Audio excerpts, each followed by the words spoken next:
Olá, queridos, paz do Senhor Jesus, aqui é o pastor Eliseu Rodrigues, eu espero que vocês estejam bem. Eu estou aqui hoje, mais uma vez, para falarmos sobre o Salmo 119. Se você está inscrito no meu canal, se não está, se inscreve agora. E como você vai se inscrever agora, junto com aqueles que já estão inscritos, você perceberá que eu estou fazendo uma série de salmos ou de salmo aos ministros. O que é isso? São palavras de Deus baseadas no livro dos Salmos para quem é ministro de Deus. E o que significa a palavra ministro? Servo, porque ministério é serviço. Então eu estou colocando todo esse conteúdo voltado a você que quer se desenvolver como servo de Deus, quer aprender mais um pouquinho sobre o serviço ao Senhor, mas você quer servir o Deus da palavra a partir dos princípios da palavra de Deus. Se inscreva no meu canal, deixe o seu like, após esse vídeo, deixe o seu comentário. Jesus te abençoe. Por favor, Salmo 119, a partir do verso 81. Bora lá?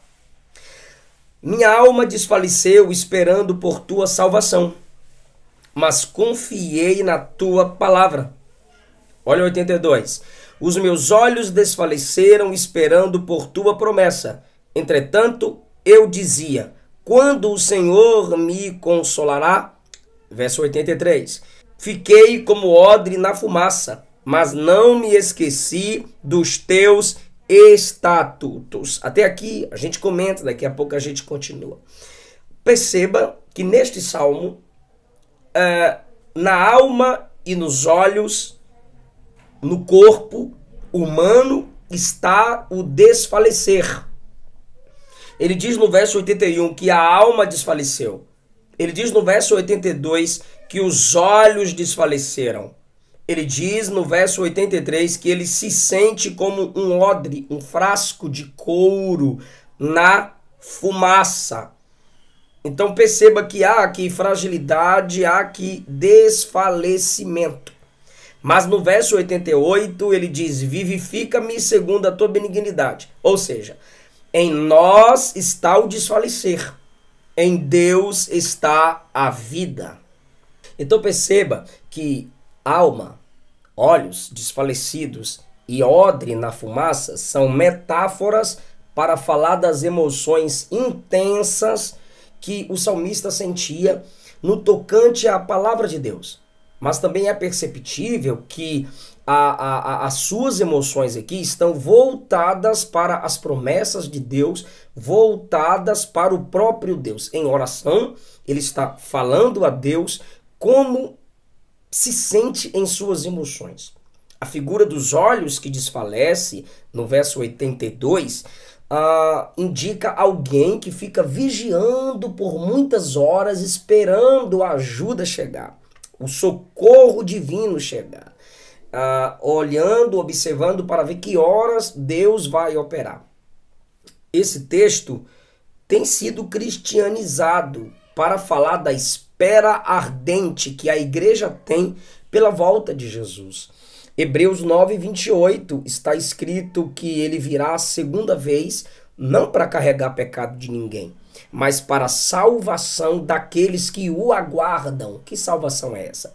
A glorificação do nosso corpo, onde seremos livres da mortalidade, dos efeitos do pecado e até dos desejos pecaminosos que há em nós enquanto neste mundo. O odre na fumaça, no verso 83, como eu disse, indicam pelo olhar, pela alma e pelo odre na fumaça, o salmista indica como somos frágeis. Qual era o costume para suavizar o gosto do vinho, que era muito forte no tempo antigo? Como eles não tinham frascos como nós temos, eles tinham então o odre, uma espécie de vaso de couro, e dentro do odre o vinho era colocado e o gosto era muito forte. E eles colocavam em cima de alguma espécie de fogo, fogueira, alguma coisa assim, ou até perto das lâmpadas movidas a azeite. E ali o calor o calor fazia com que o vinho envelhecesse mais rápido. Esse envelhecimento do vinho dentro do odre fazia com que o odre do lado de fora também se enfraquecesse, começasse a murchar e o vinho ficava melhor, claro. Ou seja, o vinho está mais suave, o vinho fica melhor, mas o odre aparentemente fraco. Então, a vida espiritual do salmista, em meio às dificuldades que nós vamos falar aqui agora, está fortalecida por dentro. Mas por fora, seu corpo, seu olhar, sua mente, seu físico está cansado. Ele se sente envelhecendo de tanta dificuldade que ele enfrenta. Aí ele diz no 84, quantos serão os dias do teu servo? Ou seja, se eu morrer rapidamente, esse sofrimento diminui. Fala para mim quanto tempo eu vou viver. Será que eu vou continuar enfrentando isso para sempre? Por quê? Porque no verso 85 ele diz, soberbos me abriram covas, o que não é conforme a tua lei. Sim, quando você percebe, na lei de Deus, no livro do Êxodo, não se poderia deixar buracos no meio da estrada na tentativa de caçar animais. Não se poderia deixar buracos abertos, pois outros animais e homens poderiam cair, como um boi, um jumento, quebrar as pernas de alguém ou de um animal. A lei de Deus não permitia, mas o soberbo, que é aquele que não está nem aí para a palavra de Deus, o orgulhoso, que só se importa consigo mesmo e não com os outros, ele sabendo o caminho do salmista, ele abria covas no meio do deserto para que o salmista caísse e se quebrasse. Então ele não se importa nem com a lei de Deus, não se importa nem com os animais e não se importa com aquele que ama a palavra de Deus. E o salmista elogia os mandamentos de Deus no 86 e diz que ele é perseguido por mentiras. Ele pede ajuda. Quase ele tem sido consumido, ou seja, quase ele morreu, ele diz no 87, e ele pede que Deus lhe dê vida no 88. Então, primeiro, nós vemos aqui o primeiro tópico aqui, em nós está o desfalecer. Verso 81, a alma desfalece. Verso 82, os olhos desfalecem. Verso 83, como odre na fumaça, pelos sofrimentos da vida, nós desfalecemos, nós envelhecemos. As pessoas que mais sofrem são as pessoas que mais envelhecem em seu físico, porque o físico também reflete as dificuldades, as tristezas, as agruras que marcam nossa alma. Segundo lugar, anote aí, o primeiro é esse, em nós está o desfalecer, mas em Deus está a vida. No verso 88, me vivifica. Verso 86, me ajuda. Verso 82, me consola. Então, os ímpios lançam contra nós as dificuldades que nos fazem desfalecer, que faz a igreja desfalecer, sentir sua fraqueza. Mas no Deus da igreja, verso 82, está o consolo. No Deus da igreja está a justiça, verso 84. No Deus da igreja está a ajuda para ela, verso 86. No Deus da igreja está a vida. Aleluia. Segundo lugar, com os desobedientes estão os desejos de abrirem covas. Com os inimigos da igreja está a mentira. Então, olha o que tem dentro do ímpio. Capacidade, habilidade, desejo de fazer outros caírem. Os soberbos abriram covas para mim. São covas direcionadas. São projetos de queda. Palavras enganosas direcionadas ao servo de Deus. O que eles têm dentro dele? Habilidade e capacidade para abrir covas para que os outros caiam. Verso 85. E depois ele diz no verso 86, com mentiras me perseguem. Eles têm facilidade em abrir covas, eles são peritos em fazer outros caírem, criando laços para as pessoas. O salmista bloqueou o caminho deles, eles estavam indo, enganando muita gente. E como o salmista ama a palavra de Deus, o salmista pregava contra os atos deles. E tem pessoas assim, se você bloquear o caminho deles, eles não vão apenas bloquear os seus, eles vão abrir covas em seus caminhos para que você caia e deixe de ser um instrumento de Deus que bloqueia os enganos deles, as heresias deles, as malignidades deles. eles também falam mentiras do salmista para que outras pessoas odeiem esse salmista. Quando você elogia alguém, você está abrindo caminho para que seus amigos confiem nessa pessoa que você elogiou. Mas quando você mente a respeito dessa pessoa para alguém, esse alguém que está ouvindo as mentiras terá facilidade para odiar a pessoa sobre quem você mentiu. Então, se mente contra o salmista no verso 86, é porque eles querem desfazer as amizades, os relacionamentos que o salmista tem. E é nesse período que se testa as verdadeiras amizades. Ouvir falar sobre mim e criar uma imagem sobre mim sem nunca ter me encontrado, ou sem me perguntar se aquilo de fato aconteceu, e se de fato aconteceu, foi daquele jeito que aconteceu. Aí você testa aí fica provado quem são os seus verdadeiros amigos, porque verdadeiros amigos não acreditam em mentirosos nem em suas mentiras. Terceiro lugar, primeira lição, anote aí, primeira lição, em nós está o desfalecer, em Deus está a vida. Segunda lição, com os ímpios estão a capacidade de abrir covas e de mentir. Então, se você cria situações para destruir justos, destruir servos de Deus, se você cria situações para que aqueles que bloqueiam seus erros e mentiras caiam, você é ímpio, você é soberbo, você despreza a palavra de Deus. Terceiro lugar, escolha em qual palavra confiar. Olha o que ele diz no verso 86. Os ímpios me perseguem com mentiras. Agora veja o que ele diz no verso 88.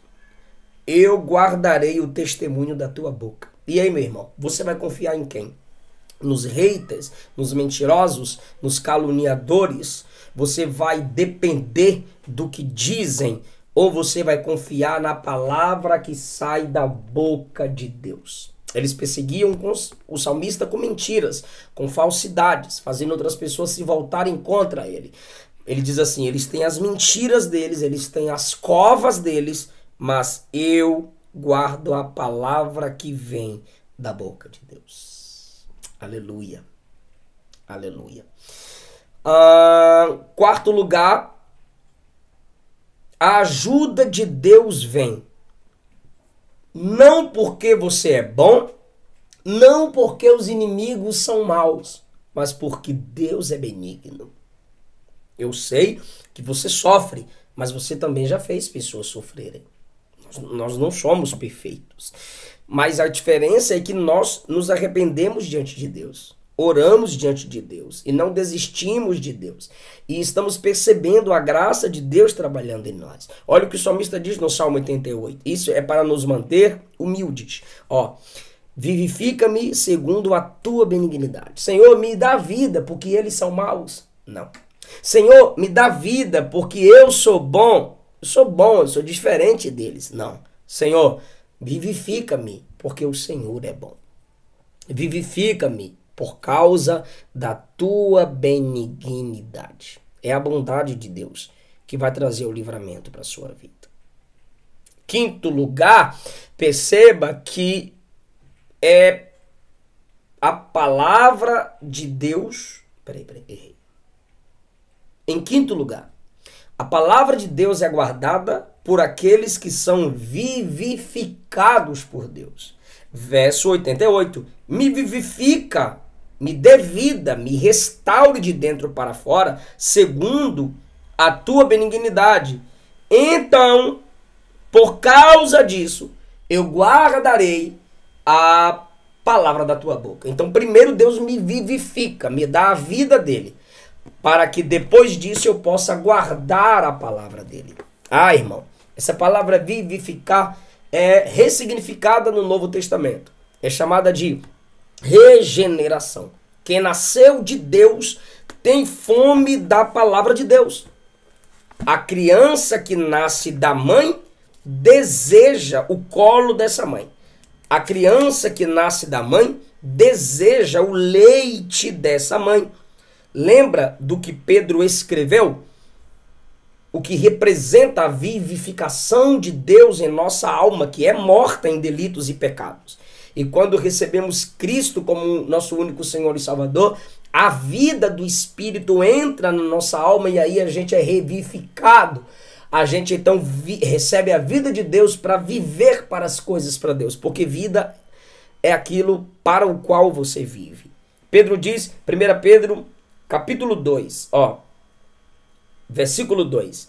Desejai afetuosamente, como meninos novamente nascidos, o leite racional. Novamente nascido, vivificado. Lembra que ele usa a expressão menino e nascido para lembrar o nascituro. Então, desejai afetuosamente, como meninos nascidos, o leite racional. O leite, olha as palavras que ele usa. Menino, nascido, desejar, afetuosamente, fala sobre o afeto da mãe para o filho. E o leite racional, capacidade de pensar. Quando você raciocina pela palavra de Deus, o texto está dizendo que você está se alimentando da palavra só pelo fato de estar pensando nela.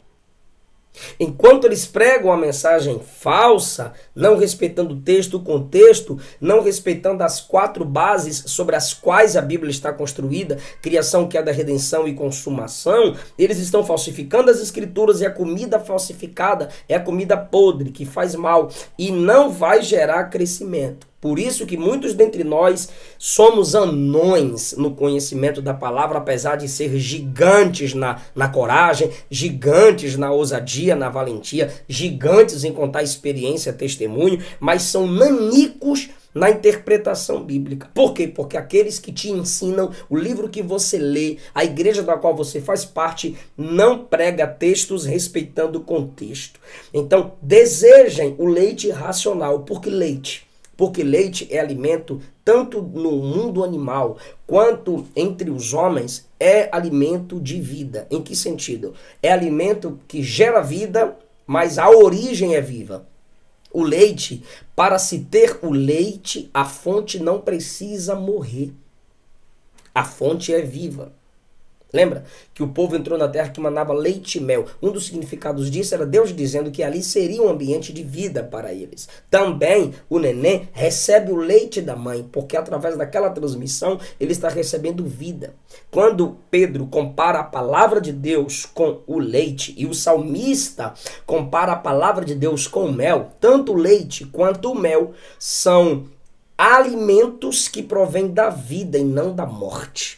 Quando você se alimenta da palavra, você está recebendo um alimento vivo que provém da vida. Essa vida é Cristo. Por isso o salmista disse: Senhor, me vivifica, e assim eu vou guardar o testemunho da tua boca. Senhor, me deixa nascer de ti, me faz nascer de ti, me dá a sua vida, pois eu desejarei me alimentar daquilo que é vivo que vem de ti, porque o Senhor é a vida. Então, guarde essa palavra, não desista da palavra. Os que amam a Deus sofrem na alma. O salmista sofreu na alma, o salmista sofreu nos olhos, o salmista sofreu no corpo. A luta, essa é a 6ª lição, né? Os que amam a palavra de Deus também sofrem na alma, sofrem nos olhos, sofrem no corpo. Mas é o amor pela palavra que nos equilibra. E eu coloco aqui a conclusão. Você percebe que quando ele se sente um odre, o odre é todo seco por fora, mas o melhor vinho está lá dentro. Quanto mais ele demonstra sofrimento, quanto mais ele fala que os olhos desfalecem, quanto mais a alma desfalece, quanto mais o seu físico sente as pressões, o vinho lá dentro está melhor. Por quê? Porque quanto mais velho o odre, é porque o vinho lá dentro está mais suave. Ah, queridos, se você sofre mais do que muitos, se você passa por certas dificuldades que poucas pessoas passam, é porque dentro de você, ou isso vai causar dentro de você experiência maior, vida maior, tesouro de Deus na sua interioridade. Aqueles que mais sentem os olhos desfalecerem de tanto tentar estudar a palavra, aqueles que sentem a alma desfalecer de tanto buscar as coisas de Deus e parecem não serem fáceis, são odres que se cansam, mas por dentro, como é que estava o salmista por dentro? Vamos ler então e a gente conclui o nosso vídeo. Por fora tá tudo cansado, mas ele diz no 81, eu confiei na tua palavra. No 82, eu espero na tua promessa. No 83, eu não esqueci dos estatutos. No verso 85, verso 86, perdão, teus mandamentos são verdade. Verso 87, eu não deixo os teus preceitos. Verso 88, eu guardarei o testemunho da tua boca. Ou seja, por fora ele se sente como odre, velho, cansado, entristecido. Mas lá dentro tem o tesouro da palavra de Deus. Tem muita gente linda por fora, mas vazia, podre, pobre espiritualmente por dentro. Mas tem gente cuja aparência é fragilizada, mas tem dentro dele a vida, a riqueza, a beleza de Deus que vem da sua palavra e da vida de Deus. Deus te abençoe e até o nosso próximo vídeo. Deixa seu like, se inscreva no nosso canal.